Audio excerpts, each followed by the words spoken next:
Hello my dear friends, welcome back to the channel online Shikshan. मैं हूं आपके साथ अंजलि बालियान और आप सभी साथियों का स्वागत करती हूं। दोस्तों, आज हम करने वाले हैं गणित विषय की पेडागोजी। और आप सभी जानते हैं कि आपके सी टेट के पेपर में पेडागोजी का कितना ज़्यादा रोल रहता है। और ख़ास करके अगर मैथ्स की बात करें तो यहाँ पर आप मैथ्स में 30 आउट ऑफ 30 ला सकते हैं, क्योंकि यहाँ पर अगर जिसकी कैलकुलेशन थोड़ी वीक रहती है, मैथ से डर लगता है, तो उसके लिए यहाँ बड़े मज़ेदार चीज़ ये होती है कि जो मैथ्स के क्वेश्चन आते हैं उनमें 15 क्वेश्चन तो इतनी इजी कैलकुलेशन वाले रहते हैं कि कोई भी चौथी पांचवी कक्षा का बच्चा कर देगा। बहुत इजी कैलकुलेशन, जोड़ घटा गुना भाग बोर्ड मास रूल, बस इतने पर ही आधारित रहता है आपका मैथ्स का जो 15 नंबर का पेपर रहता है। और बाकी 15 नंबर की आती है आपकी पेडागोजी। तो बहुत अच्छा आप मैथ में स्कोर कर पाएंगे और एक एक सब्जेक्ट आपके लिए बहुत ही ज़्यादा वैल्यूएबल है, क्योंकि आपको स्कोर अपना बढ़ाना है, तो उसके लिए आपकी पेडागोजी पर सबसे अच्छी पकड़ होनी चाहिए। दोस्तों, मैं आपको हर एक सब्जेक्ट की पेडागोजी कवर करा रही हूँ, यानी कुछ ट्रिक्स कवर करा रही हूँ। मैंने आपको अभी इससे पहली एक क्लास में आपको हिंदी की पेडागोजी की ट्रिक्स मैंने आपको बता दी है, सीडीपी की पेडागोजी की ट्रिक्स मैं आपको करा चुकी हूं। अगर आपने नहीं देखी है, नीचे कमेंट बॉक्स में लिंक है, वहां से आप वो कुछ कीवर्ड्स जो होते हैं उनको ध्यान में रखते हुए जब आप क्वेश्चंस को सोल्व करेंगे तो आप सही कर पाएंगे। तो चलिए, आज हम बात करेंगे मैथ्स पेडागोजी की कुछ ट्रिक्स की, और यहाँ पर आपके सामने है ये ट्रिक्स। तो सबसे पहले हम कुछ पॉजिटिव पॉइंट्स देखेंगे, देन इसके बाद हम कुछ नेगेटिव टर्म्स को देखेंगे जिनका आपको बिल्कुल भी अपने आंसर में टिक नहीं करना है। अगर वो नेगेटिव सेंस में पूछे तभी आप उन पॉइंट्स के साथ, उन ट्रिक्स के साथ जाएंगे। तो ये कीवर्ड्स आपको आपके मैथ्स की पेडागोजी में बहुत हेल्प करने वाले हैं। चलिए देखते हैं सबसे पहले कुछ पॉजिटिव पॉइंट्स, सकारात्मक बिंदु क्या क्या है। काफी सारा तो इसमें आपको आपकी लैंग्वेज और सीडीपी वाला पोर्शन ही दिखेगा, जैसे अब बच्चों को ज्यादा से ज्यादा अवसर देना। ठीक है, तो ज्यादा से ज्यादा बच्चे को अवसर देना, जहां अवसर देने की बात आए तो ये आपका कोई से भी सब्जेक्ट की पेडागोजी में आए तो ये ऑप्शन बिल्कुल सही होगा। जहां भी बच्चे को आप दिखे, जिस ऑप्शन में आपको लगे कि बच्चा सबसे ज्यादा फ्री फील कर रहा है अपनी एक्टिविटीज को करने में, अपने जो उसके जो वर्क है उसको करने में सबसे ज्यादा फ्री फील कर रहा है, वो पॉइंट सबसे अच्छा होता है आपका। दूसरा है विभिन्न विभिन्न प्रकार की गतिविधियों में बच्चे को लगा करके रखना। ठीक है, बच्चे को एक्टिव रखना। साथ ही आपको गणित जो पढ़ाना है, गणित भी आपको जीवन से जोड़ करके पढ़ाना होगा। उसको मैथ्स को आप वो दैनिक जीवन में कैसे गणित का प्रयोग करता है, उसके व्यवहारिक जीवन में उसका क्या प्रयोग है, ये सारी बातों का आपको उसको अनुभव कराना है, उसको सिखाना है कि भाई गणित कोई अलग से विषय नहीं है, इसका तो आप अपनी दिनचर्या में, अपने दैनिक जीवन में प्रयोग करते हैं। ठीक है, तो उसको दैनिक जीवन से जोड़कर ही आपको उसको मैथ्स सिखाना है। इसके अलावा गणित पढ़ाने के आपके उद्देश्य क्या क्या होने चाहिए, तो बच्चों की तर्क शक्ति का विकास करना, उनकी सोच और समझ की क्षमता को विकसित करना, चिंतन शक्ति का विकास करना, और विचार करने की उनमें जो क्षमता होती है उसको विकसित करना, ये आपके उद्देश्य होते हैं एज ए मैथ्स टीचर। सबसे ज्यादा आपको ध्यान देना है कि बच्चे की तर्क शक्ति का विकास हो, सोचने समझने की क्षमता का विकास हो। ठीक है, बच्चा विचार करना सीखे। इसके अलावा बच्चे को आपको सिखाना है कि वो कैसे आंकड़ों का प्रस्तुतिकरण करेगा, उनको प्रबंधित करेगा, ये भी आपको सिखाना है। अगर आपका इस तरीके से ऑप्शन में देखने को मिलता है तो आपका सही होगा। ये कीवर्ड्स बस आपको याद रखने हैं। इसके अलावा अधिक चीजें, यानी व्यवहारिकता, बच्चे को व्यवहारिक ज्ञान आपको देना है। इसके अलावा आपको सिर्फ एक ही प्रकार से क्वेश्चन को हल करके नहीं दिखाना है, उसको एक से अधिक तरीकों से आप उसको बताएंगे कि कैसे कैसे हम इसी प्रश्न को और अधिक तरीकों से सोल्व कर सकते हैं। ठीक है, तो ये चीज आप बच्चे को सिखाएंगे। इसके अलावा जो एक बहुत इंपॉर्टेंट पॉइंट यहाँ पर रहता है दोस्तों, आप ध्यान रखिएगा, मुक्त उत्तर वाले प्रश्न, ठीक है, ओपन एंडेड जो क्वेश्चंस होते हैं वो बच्चे को आपको देने हैं, ना कि बंद अंत वाले प्रश्न आपको नहीं देने हैं। आपको ऐसे प्रश्न पूछने हैं जिसमें बच्चे की अपसारी सोच का विकास हो, ठीक है, यानी बच्चा विभिन्न विभिन्न तरीकों से सोच सके। बच्चे अगर आप कोई क्वेश्चन पूछ रहे हैं तो उस पर हर बच्चे का अलग अलग आंसर आपको मिले, इस प्रकार के उत्तर वाले आपको प्रश्न पूछने हैं, ठीक है। और ऐसे प्रश्न में आपको ज्यादातर देखने को मिलेगा कोई यदि अगर इस तरह के आपको उस ऑप्शन में अगर पूछे कि इनमें से निम्नलिखित में से मुक्त उत्तर वाला प्रश्न कौन सा है, तो उसमें आपको इन टर्म्स को देखने को मिलेगा, ठीक है। आपको एग्जाम्पल में एक बता देती हूँ यहाँ पर किस तरह से। सबसे पहली और जरूरी बात, आपको जब आप चूज करेंगे कि निम्नलिखित में से कौन सा मुक्त उत्तर वाला प्रश्न है, ओपन एंडेड क्वेश्चन है, तो आपको ध्यान रखना है कि ऐसे प्रश्न का जो जवाब है वो हाँ या ना में बिल्कुल नहीं होगा, ठीक। इसके साथ ही वो जो आपको ऑप्शन मिलेगा वो एक कथन के रूप में देखने को मिलेगा, ठीक है, कथन के रूप में आपको देखने को मिलेगा। जैसे फॉर एग्जाम्पल कि आयतों के बारे में मुझे कुछ गणितीय जानकारी बताइए, आप इसके बारे में क्या जानते हैं, ठीक है। इस प्रकार से आपको क्वेश्चन देखने को मिलेगा जिसमें बच्चे को सोचने का मौका मिले, वो अलग अलग प्रकार से सोच पाए। इस तरह से आप उसको क्या करेंगे, ओपन एंडेड क्वेश्चंस पूछेंगे, ठीक है, बिल्कुल। तो ऐसे हो जाएगा आपका ये वाला ऑप्शन सही, और ये बिल्कुल आता है आपके हर ईयर, ये ऑप्शन आपको देखने को मिलेगा, यानी इस पर आधारित क्वेश्चन। आगे बात करनी है आपको, बच्चे में कॉन्सेप्ट को डेवलप करना है, ठीक है। सारी अगर मान लीजिए आप उसको फिगर्स के बारे में पढ़ा रहे हैं, आप बता रहे हैं उसको कि ये सर्किल है, ये ट्राइंगल है, तो उनकी एक कॉन्सेप्ट बच्चे के दिमाग में डेवलप होना चाहिए। अगर बच्चे को कहीं परेशानी आ रही है तो उस परेशानी को ढूंढ कर उसको डायग्नोस कर आपको उसका ट्रीटमेंट करना है, उसका उपचार करना है। यानी कोई भी परेशानी होगी बच्चे को तो उसको निदान करने के बाद आपको उसका उपचार करना है। ये ऑप्शन में अगर आपको मिलेगा तो वहां आपका वो वाला ऑप्शन सही होगा। उसके अलावा आप जो है बच्चे को जब पढ़ाएंगे तो जो भी एनसीएफ के द्वारा तय किए गए उद्देश्य है आप उनको ध्यान में रखते हुए पढ़ाएंगे। क्या क्या उद्देश्य है, चलिए वो भी एक बार मैं आपको बता ही देती हूँ साथ के साथ। तो ये यहाँ पर आप देख पाएंगे एनसीएफ 2005 के अनुसार गणित के शिक्षण के क्या क्या उद्देश्य होने चाहिए। पहला है बालकों को विचार प्रक्रिया का गणितीयकरण करना, ठीक है, बच्चों में विचार की प्रक्रिया का गणितीयकरण करना पहला उद्देश्य है। दूसरा है गणितीय तकनीक का उपयोग करना अध्यापक को पढ़ाते समय। तीसरा है जीवन के अनुभवों का अंश बनाना, यानी गणित को जीवन के जो अनुभव है उसका हिस्सा बनाना एक अध्यापक का उद्देश्य होना चाहिए एनसीएफ 2005 के अनुसार गणित को पढ़ाते समय। रुचिपूर्ण समस्याएं बनाना, बच्चे को जो भी आप समस्या दे, जो भी आप क्वेश्चन दे वो कैसा हो, रुचिपूर्ण हो, बच्चे को उसे करते हुए मजा आए, गणित को वो बोझ ना समझे। इसके अलावा तार्किक चिंतन का विकास करना बच्चे के, भाषा संबंधी संकल्पनात्मक समझ को बढ़ावा देना, आकार मापन और पैटर्न इन सबको बच्चे को सिखाना, ठीक है। तो ये होगा आपका प्राथमिक स्तर पर गणित शिक्षण के उद्देश्य एनसीएफ 2005 के अनुसार।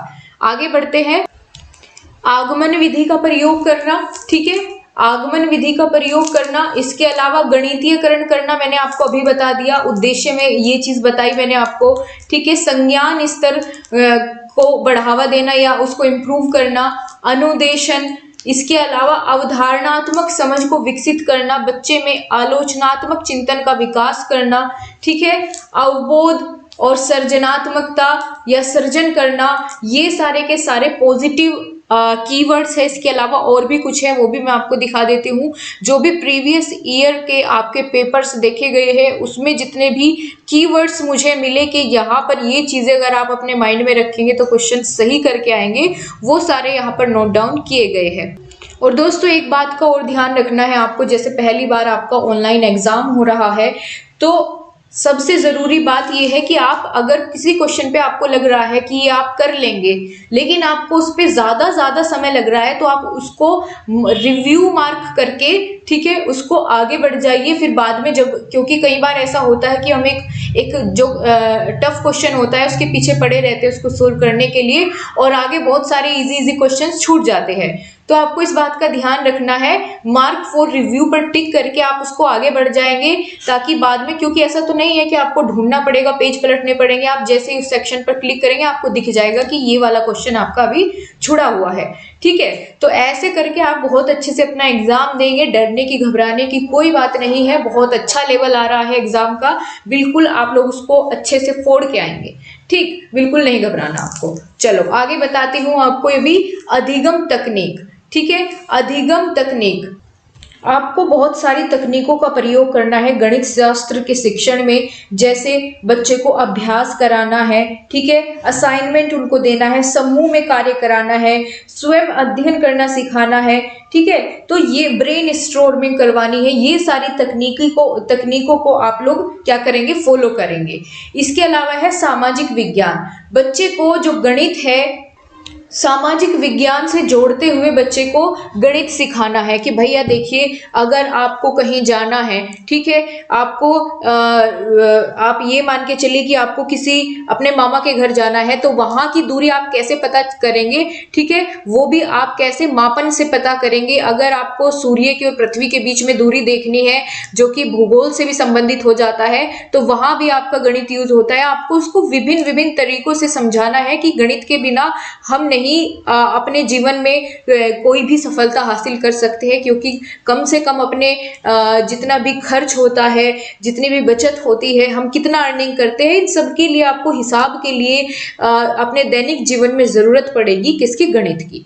ठीक है, बच्चे की जो है कक्षा में सक्रिय भागीदारी रहना चाहिए। बच्चा निष्क्रिय होकर नहीं बैठा रहना चाहिए। इसके अलावा बच्चे की कल्पना शक्ति का विकास करना है, बच्चे को जिज्ञासु बनाना है।